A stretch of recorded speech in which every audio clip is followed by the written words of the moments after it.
اس ہدایت کو طبیانی یا توفیقی بھی کہتے ہیں۔ ہدایت خاصہ وہ جو نور نبوت یا نور ولایت سے خاص لوگوں کو حاصل ہو۔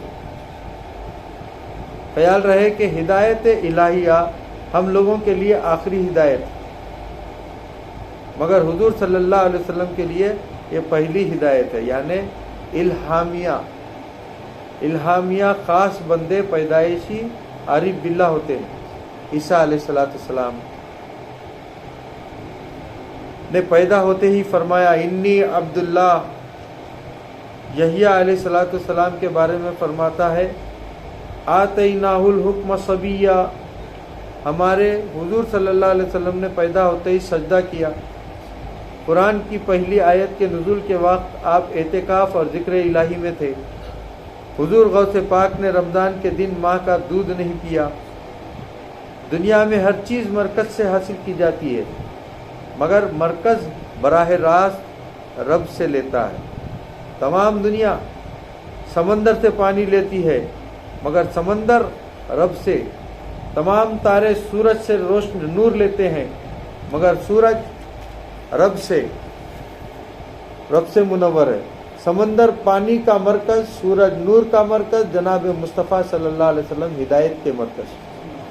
مولانا روم فرماتے ہیں گرب استدلال کارے دی بدے، فخر راضی راز دارے دی بدے، پائے استدلالیاں چوبی بود، پائے چوبی سخت بے تمکی بود۔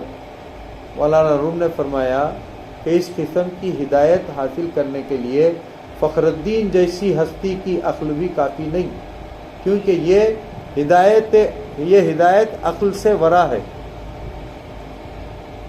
اسی لیے صوفیاء کرام فرماتے ہیں کہ ظاہری عالم کی پہنچ دلیل تک ہے، اور صوفی کی رسائی کشف و مکاشفے تک ہے، یعنی ظاہری عالم بتا کر اور شیخ طریقت دکھا کر سمجھاتا ہے۔ ظاہری عالم صاحب قال اور یہ صاحب حال ہے۔ مولانا اس کو ادا فرماتے ہیں قال را بگزار مرد حال شو، زیر پائے کامل پامال شو۔ پھر فرماتے ہیں سرما کن در چشم خاک اولیاء، تابہ بینی ز ابتدا تا انتہا۔ اس آیت کریمہ میں اس آخری قسم کی ہدایت رب سے مانگی گئی ہے، یعنی اے پروردگار ہم کو وہ ہدایت فرما جو حواس اور عقل وغیرہ سے ورا ہے اور صرف تیرے کرم سے حاصل ہوتی ہے۔ اسی لیے کہا گیا اہدی، تو ہمیں ہدایت دے۔ اب اس کا تعلق گزشتہ آیتوں سے اس طرح ہو گیا کہ پہلے کہا گیا تھا نعبدو اور نستعین، جس میں کہ فاعل بندہ تھا، یعنی جہاں تک رسائی ہماری عقل وغیرہ کی ہے وہاں تک تیری مدد سے ہم نے کام لیا، لیکن جو چیزیں ہماری عقل وغیرہ سے بالا تر ہیں اے مولا اس کی ہدایت تو فرما۔ یہاں رب کو فاعل قرار دیا گیا۔ اب اہدنا میں نا سے مراد ان حضرات کی وہ جماعت ہے جو ان کی یار طریقت اور واقف حقیقت ہو، تو گویا کہا یہ جا رہا ہے کہ اے اللہ اس جنگل میں ہم نے قدم تو رکھ دیا، لیکن اپنے تک پہنچنے کا راستہ، یعنی وہ راستہ جس کی تو انتہا ہو، اس کی رہبری تو ہی فرما دے۔ راہ رو راہ محبت تھک نہ جانا راہ میں، رہ روے راہ محبت تک نہ جانا راہ میں، لذت صحرا نوردی دوری منزل میں ہے۔ الصراط المستقیم، صوفیاء اکرام کے نزدیک صراط مستقیم کی چند تفسیریں ہیں۔ ایک یہ کہ صراط مستقیم وہ راستہ ہے جو محبت اور عقل دونوں کو جامع ہو، جس کا نام ہے سلوک، کیونکہ محض عقل جو عشق الہی سے خالی ہو بے دینی ہے، اور محض عشق جس میں عقل قائم نہ رہے جذب ہے۔ ان دونوں راستوں میں افراط تفریط ہے، اور رب تعالیٰ کی محبت بھی رب تعالیٰ کی محبت بھی کامل ہو، عقل بھی باقی ہو، یہ سلوک ہے، وہی اس جگہ مطلوب ہے۔ سالک مجذوب سے اعلیٰ ہے۔ موسیٰ علیہ السلام تجلی صفات دیکھ کر بے ہوش ہو گئے۔ یہ جذب ہوا۔ حضور نبی کریم صلی اللہ علیہ وسلم معراج میں عین ذات کو دیکھ کر تبسم ہی فرماتے رہے، یہ سلوک ہوا۔ موسیٰ ز ہوش رفت و یک پرتو صفات، تو عین ذات میں نگری در تبسمی۔ دوسرے یہ کہ جو راستہ ذات الہی تک پہنچا دے وہ صراط مستقیم ہے، اس کے علاوہ اور راستے افراط و تفریط سے خالی نہیں۔ یہ حضرات فقط جنت پر قناعت نہیں کرتے، حور و قصور پر صبر نہیں کرتے، یہ تو اس راستے کو ڈھونڈتے ہیں جس کی یہ منزلیں ہیں۔ گویا یہ کہا جا رہا ہے کہ اے اللہ، راستے بہت سے ہیں اور ادھر بلانے والے مختلف ذوق کے لوگ ہیں۔ شیطان اور راستے کی طرف دعوت دے رہا ہے، نفس اور طرف کھینچ رہا ہے، دشمن کہیں اور لے جانا چاہتے ہیں، دوست کہیں اور پہنچانے کی تمنا رکھتے ہیں، لیکن اے مولا، ہم تو اس راستے کے طالب ہیں جو تجھ تک پہنچا دے۔ وہ راستہ وہی ہے جس میں انسان راضی بردا رہے۔ علماء اکرام کے نزدیک اچھے عقیدے قلب کا سیدھا راستہ ہے اور نیک اعمال خالق کا صراط مستقیم جو مومن کو جنت تک پہنچاتے ہیں۔ صوفیاء اکرام کے نزدیک سلسلہ مشائخ وہ سیدھا راستہ ہے جو مومن کو اللہ تک پہنچاتا ہے۔ اس دعا سے چند مسئلے معلوم ہوئے۔ ایک یہ کہ ہر شخص مرتے وقت تک راستے میں ہے، منزل پر بعد موت پہنچے گا۔ جیسے مسافر راستے میں مال و متاع کی نگرانی کرتا ہے، ایسے ہی ہر شخص اپنے اعمال کا نگراں ہے۔ دوسرے یہ کہ اللہ کی بڑی نعمت یہ ہے کہ انسان کو سیدھا راستہ چلنے کی توفیق مل جائے، اسی لیے سورہ فاتحہ میں صرف اس کی دعا کرائی گئی ہے۔ تیسرے یہ کہ اللہ تک بغیر وسیلہ نہیں پہنچ سکتے، ورنہ پھر راستے کی کیا ضرورت ہوتی؟ رب ہم سے قریب ہے، پہنچنے کے لیے راستے کی کیا ضرورت ہوتی؟ قریب ہے، مگر اس سے دور اس لیے ہم راہ طے کرنے کے محتاج ہیں۔ تفسیر کبیر میں اس جگہ ایک حکایت نقل کی گئی ہے۔ حضرت ابراہیم ابن ادھم باپ یادہ حج کو جا رہے تھے۔ ایک ناقہ سوار بدوی نے پوچھا، آپ کہاں جاتے ہیں؟ فرمایا بیت اللہ شریف۔ اس نے کہا، آپ دیوانے معلوم ہوتے ہیں، اتنا لمبا سفر، نہ آپ کے پاس سواری نہ تو توشہ، شاید آپ کو موت لائی ہے۔ حضرت ابراہیم رحمۃ اللہ علیہ نے فرمایا کہ تیرے پاس ایک سواری ہے، میں بہت سی سواریاں رکھتا ہوں، لیکن وہ تجھ کو نظر نہیں آتی۔ عرض کیا، وہ کون سی سواریاں ہیں؟ فرمانے لگے، جب مجھ پر کوئی بلا آتی ہے تو صبر کے گھوڑے پر سواری کرتا ہوں، جب نعمت پاتا ہوں تو شکر کی سواری پر سوار ہو جاتا ہوں، جب کوئی رب کی قضا آتی ہے تو رضا پر سوار ہوتا ہوں، جب نفس کسی طرف بلاتا ہے تو اپنی عمر پر بے اعتمادی کے گھوڑے پر سواری کرتا ہوں۔ بدوی بولا، بے شک آپ سوار اور میں پیادہ ہوں۔ جس طرح کی دنیاوی سفروں میں مختلف سواریاں چاہیے، کہیں تانگے پر جاتے ہیں، کہیں ریل میں، کہیں موٹر جہاز سے سمندر کو طے کرتے ہیں، ہوائی جہاز پر سوار ہو کر فضا کی سیر کرتے ہیں، اسی طرح اس سفر میں بہت سواریاں درکار ہیں اور ان سواریوں کی لگام کسی اور کے قبضے میں۔ تیسرے یہ کہ صوفیاء اکرام کے نزدیک دین پر استقامت سیدھا راستہ ہے۔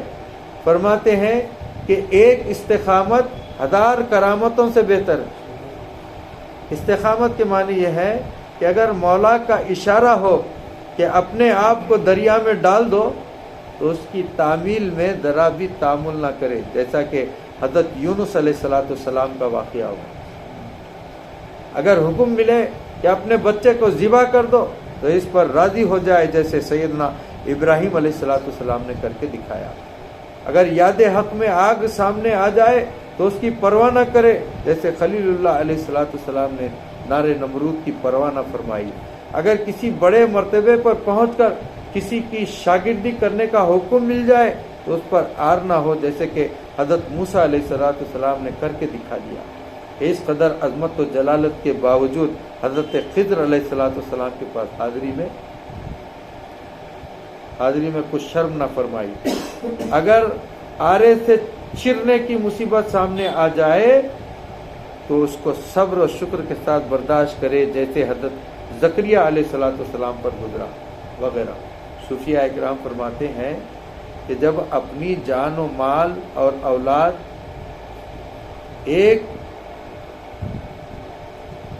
ایک پردہ بن جائے، جب اپنی جان و مال اور اولاد ایک پردہ بن جائے تو اس کو پھاڑ دو۔ اس وقت ان کا پھاڑنا فضول خرچی نہیں، بلکہ یہ محبوب سے ملنے کا ذریعہ۔ حضرت سلیمان علیہ السلام نے نماز عصر قضا ہو جانے پر 1000 گھوڑے ذبح کر دیے، تو یہ فضول خرچی نہ ہوئی، بلکہ آڑ کو پھاڑ ڈالا گیا، اور یہ درجہ بڑی مشکل سے حاصل ہوتا ہے۔ اس لیے عرض کیا، اے اللہ تو ہدایت دے۔ اعتراض۔ آریہ اس آیت پر اعتراض کرتے ہیں کہ دعا بے موقع ہے، کیونکہ انسان جو اسلام لا چکا ہے اور نماز کے لیے حاضر ہو گیا، قرآن پاک کی تلاوت شروع کر دی، تو ہدایت تو اسے مل گئی اور مانگی وہ چیز جاتی ہے جو حاصل نہ ہو، بس یہ ہدایت مانگنا بالکل بیکار۔ جواب۔ اس کا جواب اس آیت کی تفسیر سے بخوبی ظاہر ہو گیا کہ یہاں مراد ہے ہدایت پر قائم رکھنا، یا اس میں ترقی دینا، یا قلب کو درست رکھنا، یا مصیبتوں میں ثابت قدم رکھنا وغیرہ۔ جیسا انسان ہو اس کے لیے ویسی ہدایت۔ کافر کے لیے ہدایت یہ ہے کہ وہ ایمان لے آئے، مومن کے لیے ہدایت یہ ہے کہ تقوی اختیار کر لے، متقی کی ہدایت یہ ہے کہ اس پر قائم رہے۔ جس قسم کا تلاوت کرنے والا ہوگا اس قسم کی ہدایت مراد ہوگی۔ خیال رہے کہ ہم بھی سیدھے راستے پر ہیں، یعنی اس پر چل رہے ہیں، حضور بھی سیدھے راستے پر ہیں۔ رب تعالیٰ فرماتا ہے اِنَّكَ لَمِنَ الْمُرْسَلِينَ عَلَى صِرَاطٍ مُسْتَقِيمٍ۔ رب تعالیٰ بھی سیدھا راستہ ہے، یعنی سیدھے راستے پر چلنے سے ملتا ہے، جیسے لاہور سیدھی سڑک پر ہے۔ رب تعالیٰ فرماتا ہے انا ربی الاعلیٰ علی صراط مستقیم۔ اعتراض۔ ہم بھی نماز میں یہ دعا کرتے ہیں کہ ہمیں سیدھا راستہ چلا، انبیاء اولیاء بھی یہی دعا کرتے ہیں، تو ہم میں فرق ہی کیا رہا؟ وہابی۔ جواب۔ راستہ سب کا ایک ہے، مگر منزل مخصوص سب کی جدا گانا۔ ہمارے راستے کی انتہا آگ سے نجات ہے، مقبولوں کی انتہا جنت کا گلزار، محبوبوں کے راستے کی انتہا دیدار وصال یار۔ جیسے برات میں براتی دلہا اور اس سے نجات ہے، اور اس کے ماں باپ سبھی جاتے ہیں، ایک ہی راستہ ہے، سب طے کرتے ہیں، مگر براتیوں کی انتہا کھانا یا شرکت ہے، اہل خرابت کی انتہا جوڑے گھوڑے، مگر دلہا کی انتہا دلہن کا حصول ہے۔ راستہ ایک ہے مگر منزل مقصود جدا گانا، اس آیت سے دھوکہ نہ کھانا۔ وآخر دعوانا ان الحمد للہ رب العالمین۔ ربنا ظلمنا انفسنا وإن لم تغفر لنا وترحمنا لنكونن من الخاسرین۔ ربنا آتنا فی الدنیا حسنۃ وفی الآخرۃ حسنۃ